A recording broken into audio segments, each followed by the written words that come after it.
Hera మావా వచ్చావా? Part 4 వినడానికి వచ్చావా? విను.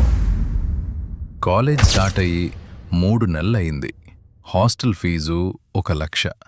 అందులో 30,000 కట్టా. ఇంకా 70,000 ఉంది.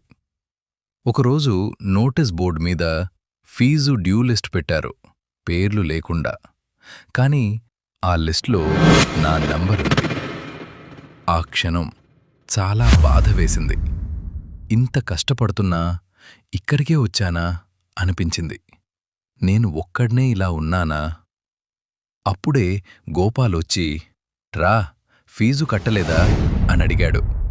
ఇంకోసారి హృదయం గట్టిగా నొప్పించింది. వెంటనే అమ్మకి కాల్ చేశా.